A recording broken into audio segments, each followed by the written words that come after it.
Hello everyone, we are from SGD B8 and we are going to present about our current student project about atelectasis for the respiratory block. This is the list of our members. Hello, my name is Ana Agusa Goraneksuma and the last 3 digits of my student ID number is 181. I will explain about the introduction. Atelectasis is a lung condition where the collapse of lung tissue leads to poor ventilation and reduced oxygen exchange.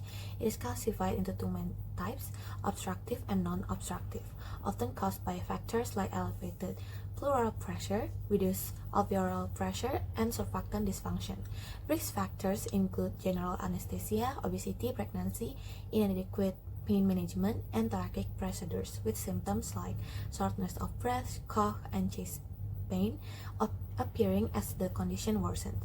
The prognosis depends on the underlying cause, and untreated atelectasis can lead to infection or respiratory failure, making early detection and treatment crucial.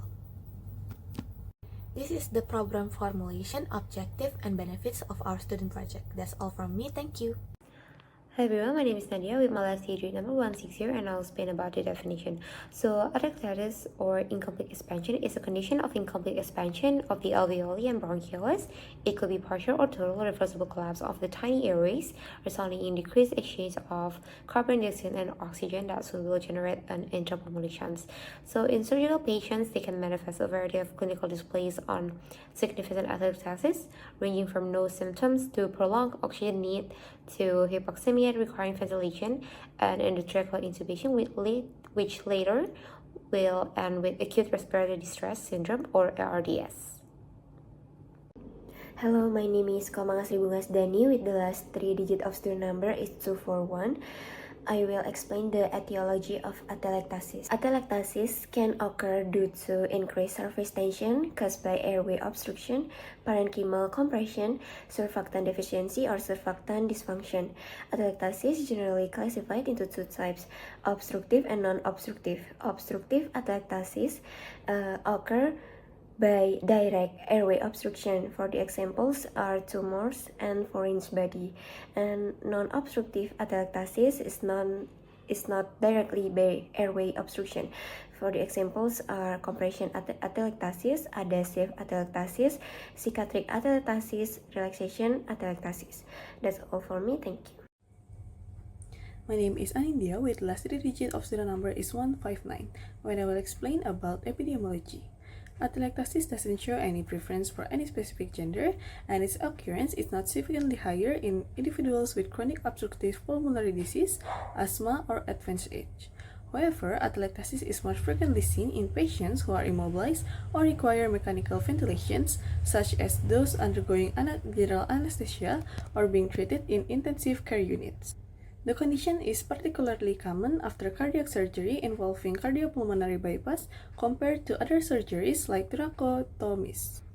Moreover, individuals with obesity and pregnant women are more susceptible to atelectasis due to a reduced functional residual capacity.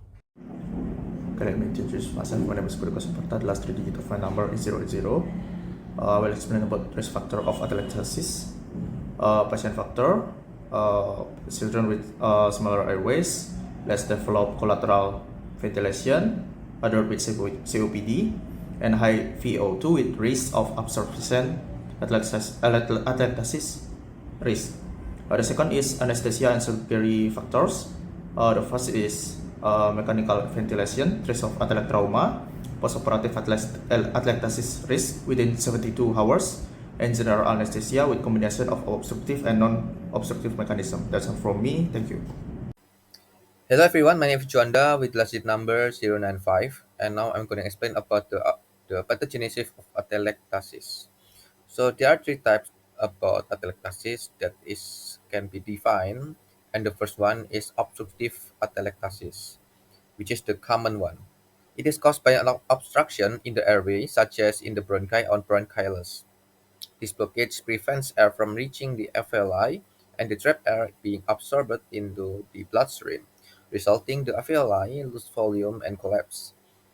Which common causes by these obstructions include tumors, mucus plugs, foreign bodies, and airway inflammation.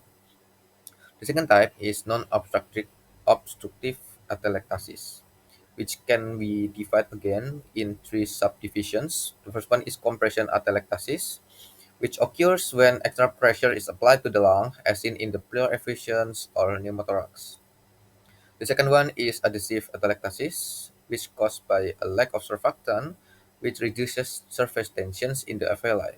And last one is contraction atelectasis, which due to fibrotic changes get pure lung tissue into a collapsed state. The last one is post-surgical atelectasis, which is, as defined by the name, is atelectasis that occur after surgical procedures. And patients who cough and do not breathe deeply enough during the recovery phase put themselves at greater risk of abnormal lung ventilation. I think that's all about the pathogenesis of atelectasis. I'm sorry if any mistakes that I have said, and thank you. First of all, my name is Devalin Zara Ramadan with the last number 016. I will tell you about the sign and symptoms. The sign and symptoms of atelectasis are often non-specific.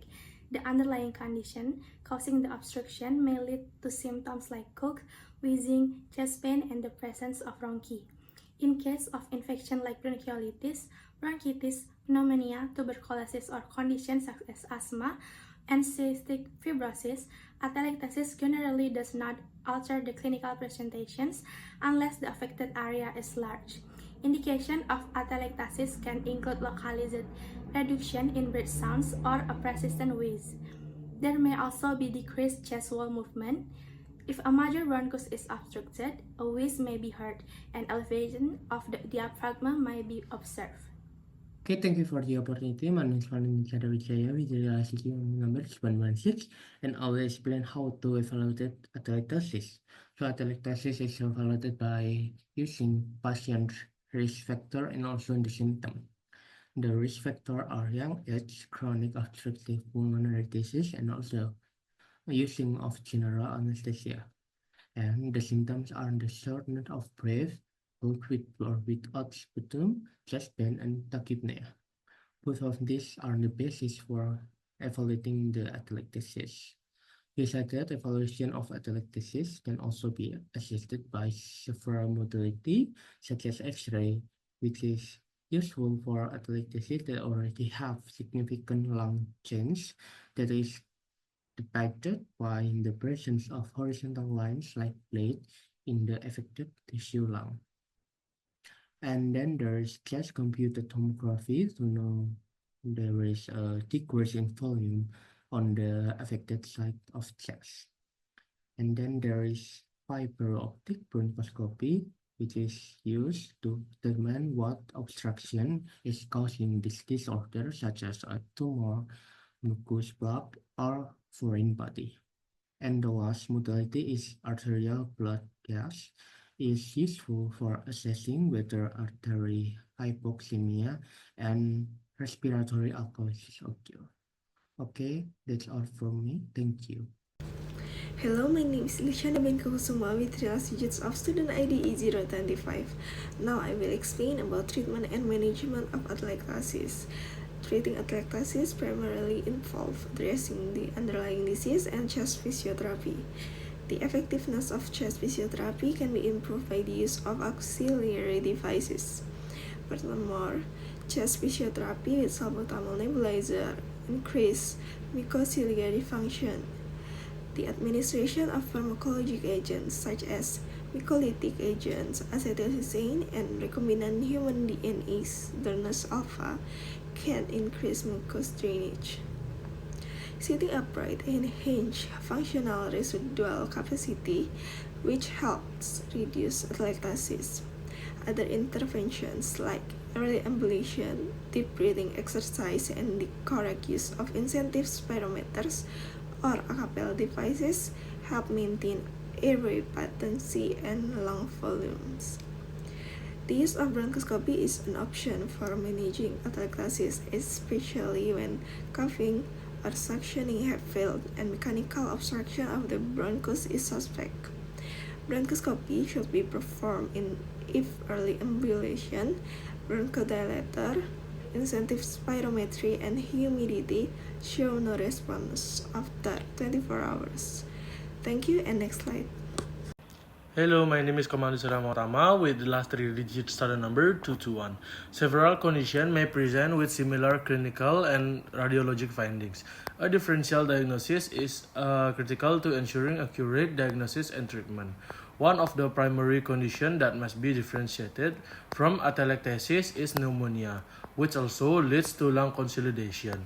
Both conditions can present with cough, dyspnea, and abnormal lung sound on auscultation. But pneumonia usually has accompanying sign of infection such as fever, chills, and elevated white blood cell count. Another important condition to consider is pleural effusion, where fluid accumulates between the layer of the pleura, leading to lung compression.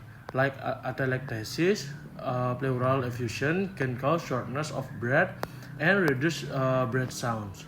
Pulmonary embolism or PA also shares clinical overlap with atelectasis, as both conditions can present with acute dyspnea and hypoxemia. Lastly, lung cancer can sometimes present with atelectasis due to tumor-induced obstruction of the airway. Hello, my name is Simputuri Apsari with the last three digits of my student number are 058. I will continue the presentation to explain about the prognosis.